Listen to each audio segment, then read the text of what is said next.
Okay, so past couple weeks have been pretty slow for a few different reasons, but getting back in it.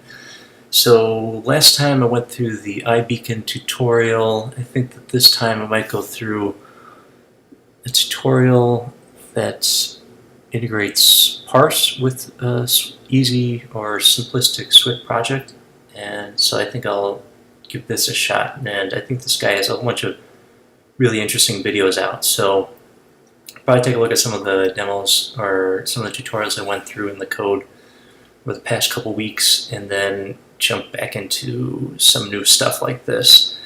So unfortunately, won't be able to do the full videos. That ends up wasting a shitload of time. There's, it's pretty unreliable. QuickTime will crash and waste time waiting for it to get back up or get functioning once again. So just gonna do the intro, outro, and go from there. So, okay, let's go.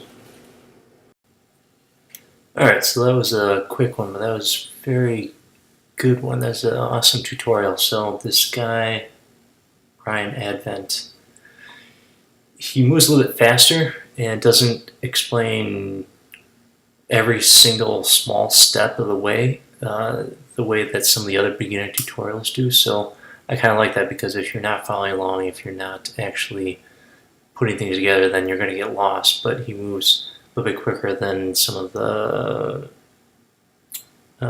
Ray Wenderlich tutorials and one of the other ones I was looking at. But essentially walk through and integrating Parse, which is just a phenomenal product. I've been reading about it for years, but the first time I've actually dabbled with it at all.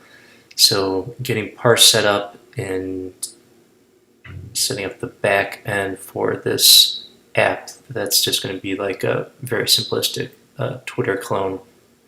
And this first part of 2 was just all about the UI, and it still amazes me just how quickly you can put this shit together. But even if this is extremely basic, I don't know what I was expecting, but something that would take longer or be more complicated. So have a few different text views, have the table view controller, and the navigation back and forth. This done button is going to be hooked up to the Parse database to store it in the cloud or upload to the cloud, however that shit's going to work. This is going to be the character count controller, and then over here these different cells are going to be the first chronological tweets that show up. So yeah, this is very good. So I'm going to keep going with this guy's tutorials, and I see that he has quite a few, but I just find the Parse ones particularly interesting, since Parse is just a ridiculously strong product and powerful product.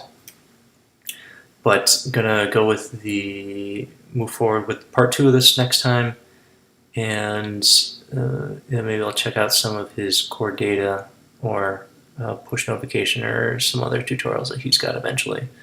But yeah, this one was very good. So yep, keep going.